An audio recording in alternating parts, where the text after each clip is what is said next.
Mateus capítulo 9, versículo 18 a 24. Nós vamos meditar na palavra do Senhor nesse texto de Mateus capítulo 9, a partir do versículo 18. Se você já achou, diga aleluia. Aleluia.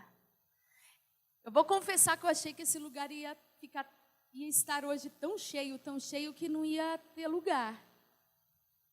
Por conta do fruto fiel que nós tivemos, tão glorioso, né? Terça-feira. Mas amanhã nós vamos estar aqui trazendo os nossos frutos na casa do Senhor para consolidar a conquista que Deus nos deu. Mas eu louvo a Deus pela vida de cada um de vocês que aqui está. Mateus capítulo 9, versículo 18 diz o seguinte: falava ele ainda quando um dos dirigentes da sinagoga chegou, ajoelhou-se diante dele e disse: a minha filha acaba de morrer, vem, impõe a tua mão sobre ela e ela viverá. Jesus levantou-se e foi com ele e também os seus discípulos. Nisso, uma mulher que havia 12 anos vinha sofrendo de hemorragia, chegou por trás dele e tocou na borda do seu manto, pois dizia a si mesma: se eu tão somente tocar em seu manto, ficarei curada. Voltando-se Jesus, a viu e disse: ânimo, filha, a tua fé a curou. E desde aquele instante, a mulher ficou curada. Quando ele chegou à casa do dirigente da sinagoga e viu os flautistas e a multidão agitada, disse: saiam, a menina não está morta, mas ela dorme. Todos começaram a rir dele. Depois que a multidão se afastou, ele entrou e tomou a menina pela mão e ela se levantou. A notícia deste acontecimento espalhou-se por toda aquela região. Você pode dizer glória a Deus. Amém. Que texto poderoso. Se puder ligar o ar-condicionado aqui, porque eu estou com 44 anos e acho que no início de uma menopausa. Mas essa história poderosa da Bíblia essa história foi contada em 3 evangelhos. Ela só não foi contada no evangelho de João, mas em Mateus, em Marcos e em Lucas, nós vemos essa história sendo contada. Os outros evangelhos acabam contando alguns detalhes que Mateus não conta, como por exemplo o nome desse homem, desse chefe, desse dirigente da sinagoga. Quem aqui sabe o nome desse homem? Pastor Jairo. O nome dele era Jairo. Os outros evangelhos falam desse homem como sendo Jairo. E assim alguns detalhes que, se você quiser depois ler o texto de Marcos e o texto de Lucas, você vai conseguir ter um pouco mais de detalhes sobre essa história poderosa de Jairo e da sua filha. Jairo não era qualquer pessoa, meu irmão. Jairo era um homem muito conhecido. Eu imagino que Jairo era um homem muito respeitado, esclarecido e também naquele momento um homem desesperado por ajuda. Eu acho que, como muitas pessoas talvez estejam aqui nessa noite, desesperadas por ajuda.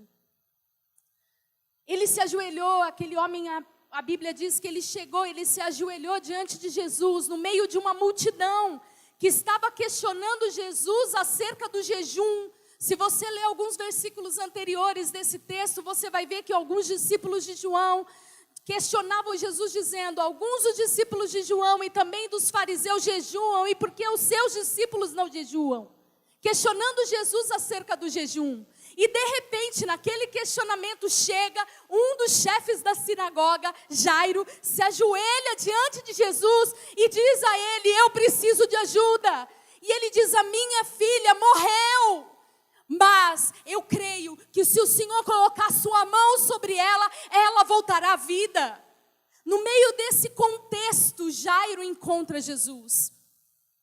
Eu não sei se quando Jairo saiu de casa, ele já sabia que a filha estava morta, porque nos outros evangelhos não fala que a filha já estava morta. Somente em Mateus, Jairo chega até Jesus e diz: a minha filha já morreu. Nos outros evangelhos, conta que no meio do caminho, enquanto ele estava indo já com Jesus para sua casa, alguns encontraram Jesus, a multidão e Jairo no caminho e deram a notícia: para de incomodar o mestre, porque a sua filha infelizmente morreu. Mas Mateus diz que ele já sabia disso. Talvez ele já soubesse, e antes de dar notícia para todos da sua família, ele saiu correndo e foi atrás de Jesus, sem querer falar com ninguém. Ou talvez a filha dele já estivesse num estado muito crítico. Talvez os médicos já tivessem desenganado aquela menina, aquela adolescente, e ele já saiu sabendo que até chegar até Jesus a filha já estaria morta. Bom, eu não sei o detalhe, a gente não sabe exatamente o que aconteceu. Eu só sei que aquele homem estava ali procurando Jesus, não por qualquer motivo. Não porque ele era um leproso, não porque ele precisava de um milagre aparente, mas porque ele estava passando pelo momento mais difícil da sua vida. E ele sabia que Deus, que Jesus podia operar um milagre na vida dele, assim como ele pode operar um milagre na sua vida nessa noite, assim como ele pode tocar em você e tudo que está morto tomar vida novamente. Somente os que creem digam amém. Eu também creio. Aquele homem procurou Jesus porque ele precisava de um grande milagre. E continuando a história, a gente pode ver que Jairo, ele precisou vencer preconceitos, ele precisou vencer críticas, ele precisou vencer a incredulidade para procurar Jesus. Como eu acredito que muitos aqui também precisaram vencer os preconceitos, as críticas e as incredulidades para estar aqui nesse lugar. Porque o que a gente mais vê hoje em dia, quando você convida alguém para estar num lugar como esse, numa igreja como essa, quando você faz um convite e fala, vamos na igreja comigo, sabe o que a gente mais ouve? Você sabe qual que é o maior preconceito que a gente tem que vencer? Não, igreja, não estou afim disso não. Por quê? Porque eu não quero virar crente. Talvez hajam pessoas aqui que já devem ter até dito exatamente isso. Crente eu nunca vou ser. Pisar na igreja, nunca. Talvez você veio aqui com esse discurso e está aqui nessa noite vencendo o preconceito. Ou talvez você já esteja aqui há anos, mas no passado esse era o discurso que você tinha na boca. Não é, Aguinaldo? Crente, igreja, eu não. Jairo precisou vencer o preconceito que todos nós enfrentamos por levar a bandeira de cristão. Nós, como crentes, nós enfrentamos o preconceito das pessoas acharem que todo crente é burro, é ignorante, é pobre, não tem outra oportunidade, não tem acesso à informação. As pessoas acham que os crentes são assim, mas elas estão muito enganadas.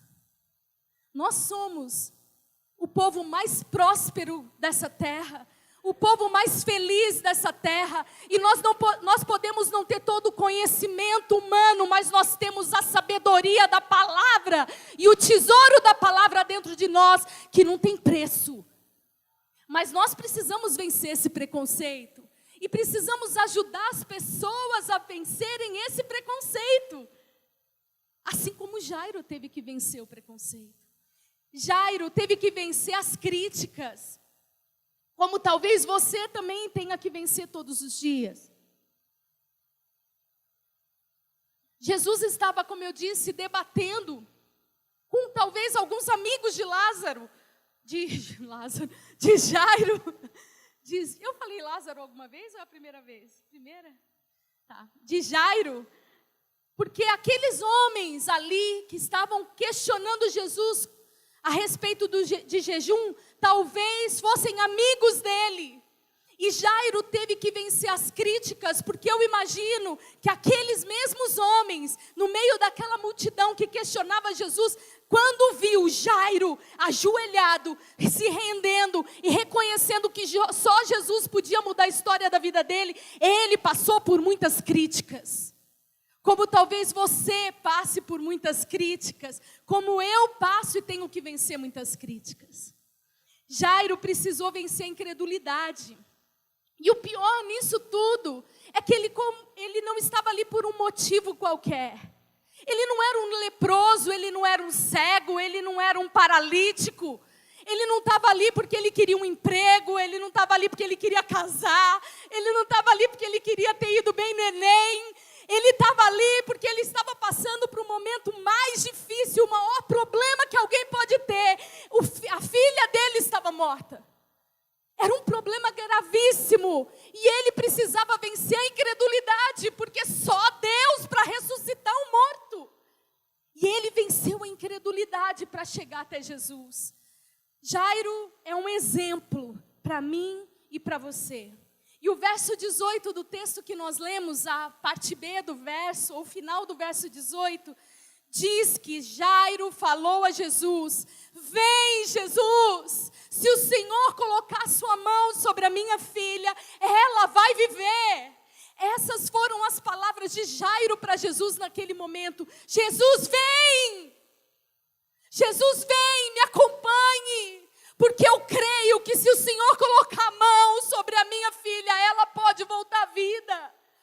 O que Jairo estava fazendo naquele momento é algo que todos nós precisamos fazer, meu irmão.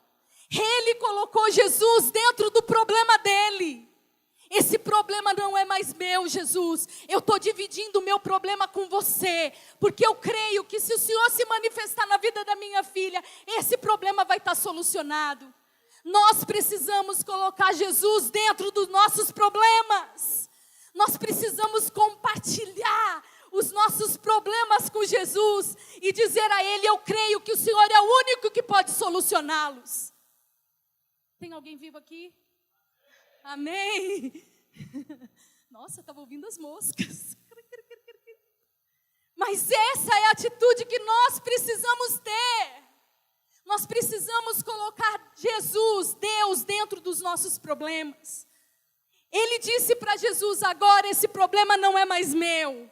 Agora esse problema é nosso. E eu queria que agora você pensasse no quais são os teus problemas, o que tem te afligido, o que tem te preocupado. E te pergunto, você tem colocado esses problemas nas mãos de Deus? Você tem dividido esse problema com Deus? Você tem falado para Deus: esse problema não é mais meu, mas é nosso, porque eu creio que o Senhor é o único que pode mudar a minha situação? Essa tem que ser a nossa atitude. Ele disse: Jesus, vem comigo, fica do meu lado na hora mais difícil da minha vida, porque eu creio que o Senhor é poderoso para mudar a minha situação. O poder de Deus, ele não tem comparação. Ele muda em um momento aquilo que eu e você não conseguimos mudar a vida inteira. Por um momento apenas, Deus pode mudar qualquer situação difícil que você esteja enfrentando. Se você crê nisso, dê um aplauso a Ele.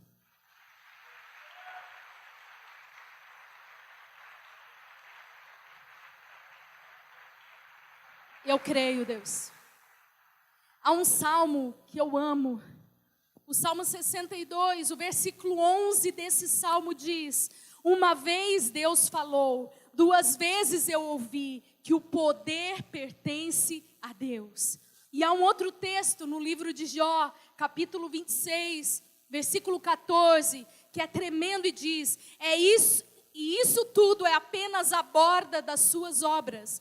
Um suave sussurro é o que ouvimos dele, mas quem poderá compreender o trovão do seu poder? Quem pode conter o poder de Deus? Eu te pergunto. A maioria das pessoas, elas se afastam de Deus, elas se revoltam, elas questionam a Deus quando as coisas não estão correndo da maneira como elas gostariam. Mas Jairo, ele não agiu dessa maneira. No lugar de ele correr contrário, num caminho contrário ao de Deus, ele correu para os braços de Jesus. No momento mais difícil da sua vida, o meu conselho para você é: corra para os braços de Jesus. Não se revolte contra Deus, não questione a Deus, não abandone Deus, muito pelo contrário. creia que Deus, Ele está contigo em todos os momentos. Em todos os momentos. Eu amo a música, né? Se Deus fizer, Ele é Deus. Se não fizer, Ele é Deus. Se a porta abrir, é isso? Ele é Deus. Mas se fechar, continua sendo Deus. Deus é Deus. Fazendo, não fazendo, Ele é Deus. A nossa fé, a nossa esperança e a nossa confiança está nele. Amém? O verso 19 desse texto que nós lemos, ele diz que naquele momento, Jesus, ele se levantou e ele foi com Jairo. E os discípulos de Jesus foram atrás dele. E depois, se você continuar lendo, uma multidão inteira seguiu Jesus. O que isso quer dizer? Que Jesus, ele nunca está indisponível. Jesus nunca está offline. Vira para a pessoa que está ao seu lado e diga: Jesus está sempre com os dois risquinhos azuis ligados quando você manda uma mensagem para Ele. Ele sempre visualiza o seu grito de socorro. Ele nunca está desligado. Ele sempre está atento ao teu clamor. Ele entra no seu problema quando você clama por Ele. Quando nós vencemos os preconceitos, quando nós conseguimos vencer as críticas, quando nós conseguimos vencer a incredulidade, quando nós nos prostramos diante de Deus pedindo ajuda e reconhecemos que só Ele é poderoso para mudar a nossa história, Ele larga tudo para estar conosco. E Jesus diz: alguém me tocou de forma diferente. E a multidão e os discípulos começam a dizer: como que você quer que a gente descubra quem te tocou se você está cercado de tanta gente? E ele diz: mas alguém me tocou diferente. E eu imagino, e ali, se você ler a história, Jesus para, ele cura aquela mulher, a fé daquela mulher salva ela. E eu imagino, meu irmão, a Bíblia não diz, mas que ela não foi a única que fez Jesus parar daquele projeto. Porque a Bíblia não conta todos os milagres que Jesus fez. Há um texto em João que diz que se fossem colocar na Bíblia todos os milagres, não caberiam nem todos os livros do mundo. Porque foram muitos milagres que Jesus realizou. Você acha que até chegar na casa de Jairo, ele só curou a mulher hemorrágica? Ele deve ter curado muita gente. Só que o que é interessante nessa história é que em nenhum momento Jairo chega para Jesus e diz: ei, ninguém aqui está com um problema maior do que o meu. Quem te trouxe aqui fui eu, quem chamou tua atenção fui eu. Para! Se fosse a gente teria dado piti. Dá um tempo, agora ele vai falar comigo, ele vai na minha casa, para de incomodar ele, depois vocês chamam. Quem chamou ele aqui fui eu. Não é? Ele estava desesperado. E Jesus parando, curando as pessoas, no meio de uma multidão. A palavra de Deus não diz que Jairo fez isso. Jairo não reclamou, Jairo não questionou, Jairo não ficou revoltado.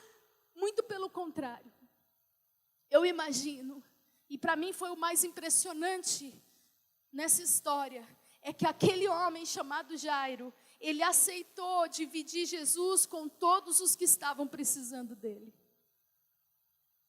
E eu te pergunto, muitas vezes nós, até me coloco nesse questionamento, muitas vezes nós nos preocupamos com os nossos problemas e nos esquecemos que há muitas pessoas também precisando de ajuda e nós não compartilhamos Jesus com as pessoas que também estão com problemas.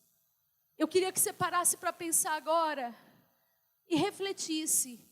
Você tem se preocupado mais com o teu problema? Ou você tem também repartido Jesus e a solução, aquele que tem a solução para todas as coisas, com as pessoas ao teu redor que também precisam dele? Jairo fez isso. Jairo dividiu Jesus com todas as pessoas que precisavam dele. Mesmo no momento mais difícil da vida dele, ele dividiu Jesus com todos que precisavam dele. Eu não vou citar nomes aqui, mas eu conheço pessoas que fazem isso aqui nessa igreja.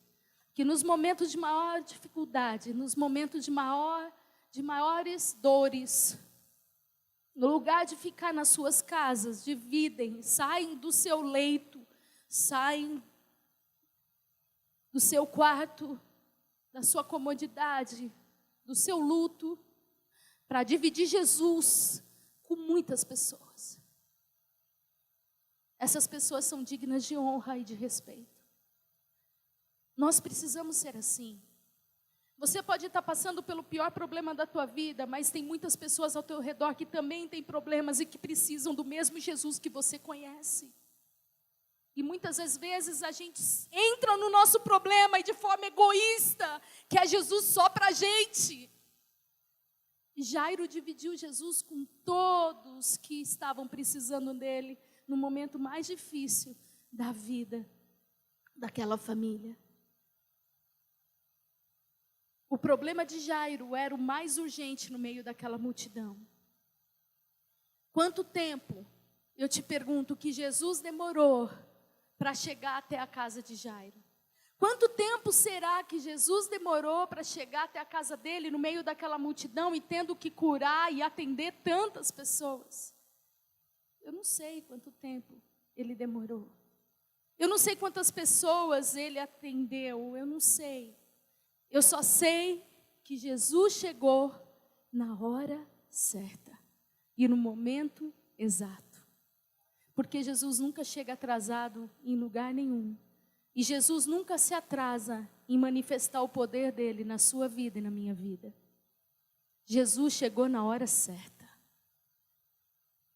Se demorou 1, 2, 3, 5 horas para ele chegar até a casa daquele homem, eu não sei. Eu sei que ele chegou no momento que ele precisava chegar, assim como ele vai operar um milagre na sua vida na hora que ele sabe que você merece receber esse milagre e que você vai usufruir dos benefícios desse milagre. No tempo certo, na hora exata, você vai receber o milagre de Deus. E ele não se atrasa em nenhum momento. O verso 23 do texto que nós lemos diz que quando Jesus chegou na casa de Jairo, ele tirou todas as pessoas que estavam contrastando com o projeto que ele iria realizar naquele lugar, naquela casa. Todas as pessoas, o ambiente, as atitudes que não condiziam com o plano dele, tiveram que sair dali. E eu quero te dizer, meu irmão, está na hora de você arrancar tudo que impede o seu milagre de se realizar na sua vida. Está na hora de você tirar todas as pessoas, está na hora de você tirar tudo, mudar o ambiente, está na hora de você mudar os seus amigos, está na hora de você mudar as suas atitudes, porque tem coisas atrapalhando o agir de Deus para que Ele possa operar um milagre na sua vida. Jesus não iria operar aquele milagre se aquelas pessoas, se aquela música estivesse tocando e se aquele ambiente estivesse daquele jeito. O texto de Mateus é o único texto que diz que haviam pessoas tocando flauta quando Jesus chegou naquele lugar. E as pessoas estavam ali já velando o corpo daquela menina. Só que Jesus disse: saiam todos aqui, para com essa música, tira todo mundo, esse ambiente não é um ambiente de milagre. Eu não quero ninguém aqui, ninguém, nem essa música, nem essas pessoas, eu só quero o pai, a mãe, chamou alguns discípulos, todos saiam. Porque existem lugares, existem momentos, existem atitudes que impedem Deus de fazer um milagre na sua vida.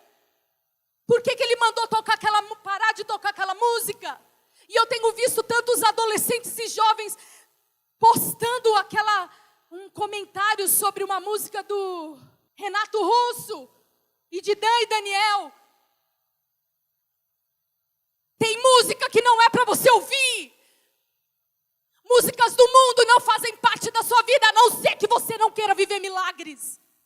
Se você tiver esse ambiente contaminado, se você viver com pessoas que não creem em Deus, se os teus amigos não creem nos milagres de Deus, Se você vive num ambiente que tira a possibilidade de Deus agir, o milagre não vai vir na tua vida.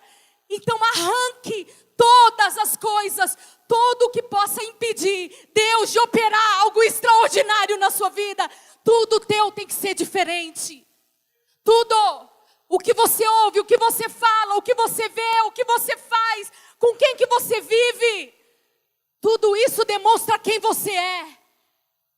E se Jesus chegasse na tua vida hoje para operar um milagre, ele operaria ou ele iria falar: tira toda essa porcaria que você convive de perto de mim. Desliga esse rádio. Rádio, ninguém ouve rádio. Desliga esse som. Tira essas pessoas. Porque o que eu quero operar nessa noite na tua vida, só você e quem crê vai ver. É isso que Deus quer fazer na sua vida nessa noite. Ele quer tirar todos os empecilhos, porque hoje é uma noite de milagres. Hoje é uma noite de Deus operar e transformar a sua vida. Hoje é dia do Senhor te visitar. Para isso tira, arranca tudo aquilo que impede o agir de Deus. Da sua casa, do seu ambiente e da sua vida.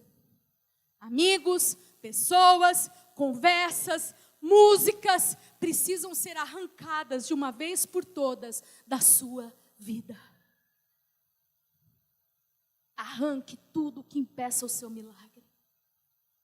Jesus chega para aquelas pessoas, ele manda todo mundo sair e ele diz: a menina não morreu, ela só dorme.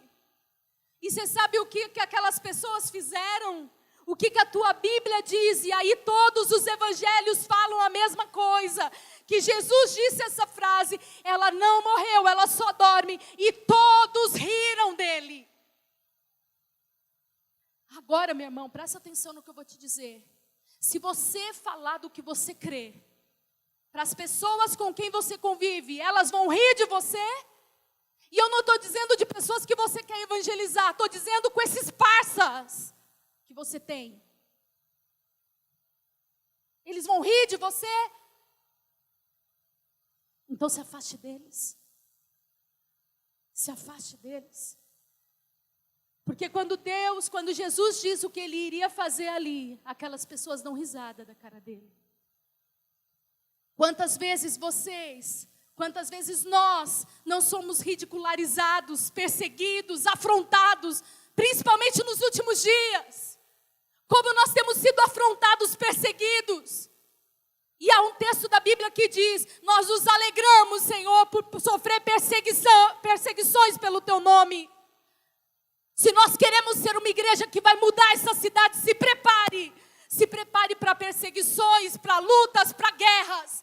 E comece a tirar da sua vida tudo aquilo e todas as pessoas que possam impedir o teu milagre. Porque Deus está fazendo algo extraordinário no nosso meio. E eu creio nisso. As pessoas podem não entender o que nós cremos. Não tem problema. Mas nós temos um Deus que está conosco e que nos faz viver num território, num ambiente de milagres. Coisas que as pessoas não vivem. Nós vivemos num ambiente de milagres. E se você crê nisso, dê um aplauso a Ele.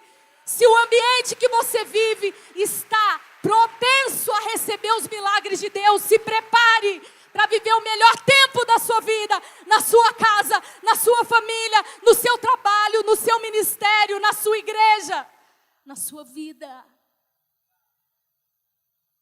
O verso 25 diz que todos saíram. Jesus, ele tocou na menina. E os outros evangelhos conta que ele tocou naquela menina e ele disse: Talita cumi, menina, levanta. E aquela menina levantou. E o mais impressionante é que Jesus ainda disse: dê comida para ela porque ela deve estar com fome. Jesus é sensacional. Jesus é sensacional. Ele pôs a mão naquela menina levantou e ele ainda mandou dar comida para ela. Todos, e ele pediu ainda para ninguém ficar sabendo, mas o Evangelho de Mateus diz que todos ficaram sabendo que Deus só opera milagres na vida daqueles que creem. E é isso que Ele quer fazer na sua vida nessa noite. Só Ele pode te dar uma nova vida, meu irmão. Só Jesus pode te dar uma nova chance. Só Jesus pode tirar você da morte. Só Jesus pode livrar você dos problemas que você tem enfrentado. Só Jesus pode te curar. Só Jesus pode transformar sua casa, o ambiente da sua casa. Só Jesus pode mudar sua família. Só Ele. Ele entra dentro dos seus problemas, meu irmão. Jesus, Ele não se ausenta das suas dores. Muito pelo contrário, Ele entra dentro do teu problema. Ele se levanta e vai contigo e te acompanha onde quer que você queira que Ele vá. Jesus, Ele é poderoso demais. Jesus, Ele pega os seus problemas e toma como dele. Ai daquele que toca no ungido do Senhor. Porque aqueles que tocam no ungido do Senhor, Deus toma causa deles. Porque nós somos xodó de Deus. Nós somos xodó de Deus. Ele te ajuda a vencer as tuas críticas. Jesus ajuda você a vencer os seus preconceitos. Jesus ajuda você a vencer a sua incredulidade. Jesus ajuda você a vencer os seus questionamentos, os seus porquês. Oh Jesus, Tu és Deus, Tu és Deus, o nosso Deus. Ele te ajuda, porque Ele quer ser o teu dono. E Ele quer operar milagres na sua vida nessa noite. Jesus está aqui. E Ele está esperando você dizer a Ele: qual é o teu problema? Qual é o milagre que você quer que Ele opere na sua vida? Ele quer ouvir da tua boca: vem Jesus comigo, se levante, me acompanhe. Ele quer entrar no seu problema, Ele quer dividir as suas dores, Ele quer mudar a tua história e o ambiente da sua família. Ele é Deus, Ele é bom. Mesmo quando tudo não vai bem, Ele é bom. Nos momentos mais difíceis, Ele continua sendo bom. Mesmo quando as coisas não acontecem como nós gostaríamos, a Bíblia diz que mesmo que a gente passe pelo vale da sombra da morte, nós não estamos sozinhos, Ele está conosco. Porque esse texto não quer dizer que Deus sempre vai fazer aquilo que nós pedimos. Algumas vezes nós vamos chamar Deus para o nosso problema e talvez Ele não resolva o nosso problema da maneira como nós pedimos. Mas eu quero te dizer que Ele é perfeito e em tudo nós temos que dar graça. Você só não pode estar sozinho, Ele precisa estar ao teu lado. Até no vale da sombra da morte você precisa ter Ele contigo. E declarar: Ele é Deus. Ele é Deus. Ele é o meu Deus. E Ele vai operar um milagre na minha vida. Ele é poderoso para mudar todo o contexto que eu estou vivendo. Mas Deus não faz isso, Jesus não faz isso por qualquer pessoa. Ele faz por aqueles que creem nele. Naqueles que declaram a sua fé nele, naqueles que adoram a Ele. E é isso que Ele quer fazer na sua vida nessa noite. Eu já tive situações em que eu clamei a Deus e pedi uma solução. E eu senti Ele do meu lado, mas o resultado não foi o que eu tinha pedido. Mas mesmo assim, eu continuei adorando a Ele do mesmo jeito, porque Ele é meu Deus e Ele é soberano para fazer ou não fazer aquilo que eu pedi. Eu só não posso estar só. Eu só não posso estar sozinho. Jesus, vem comigo. Vem comigo. Eu preciso do Senhor na minha vida. E é isso que você mais precisa nessa noite. Você precisa ter Jesus ao teu lado. Eu não sei se todas as pessoas que aqui estão tiveram que vencer esse preconceito. E eu vou te dizer, ser crente é muito bom. Ser crente é a melhor coisa que existe nessa terra. Eu não sei como alguém consegue viver sem Deus. Se você já venceu os preconceitos, se você tem vencido críticas, se você tem vencido a incredulidade, eu quero te dizer, Deus vai operar um milagre na sua vida. Creia nisso, Ele vai operar um milagre na sua vida. Você vai gerar um ambiente de milagres propício. Talvez hoje você não entenda o que você está passando. Em breve você vai entender. Porque Ele vai estar contigo em todos os momentos. E você vai ser um testemunho de vida.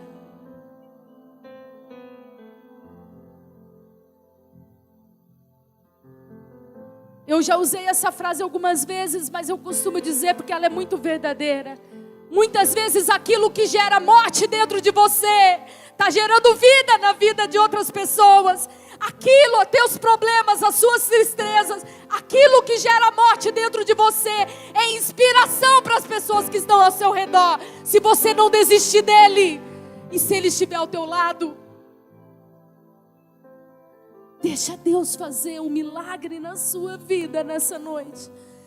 Coloque a sua vida nas mãos dele. Queria convidar você a se colocar de pé nesse momento. E eu queria que você pensasse aí em algo que você precisa muito da parte de Deus. De um milagre que você está esperando de Deus.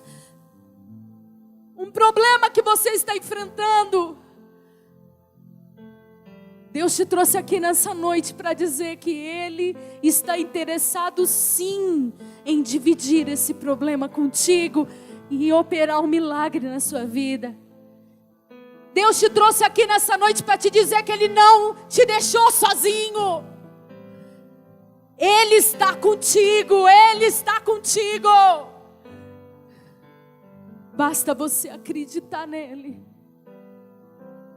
Confiar que Ele é Deus. Então adore a Ele nesse momento. Diga para Ele aquilo que você precisa e diga: eu creio que se o Senhor colocar suas mãos sobre mim, sobre esse problema, sobre a minha causa, o Senhor vai trazer solução e milagres. Eu creio, Deus. Você pode dizer: Jesus, vem comigo. Jesus, eu entrego a minha vida a Ti, os meus problemas a Ti. Esteja comigo, Deus, esteja comigo em todos os momentos.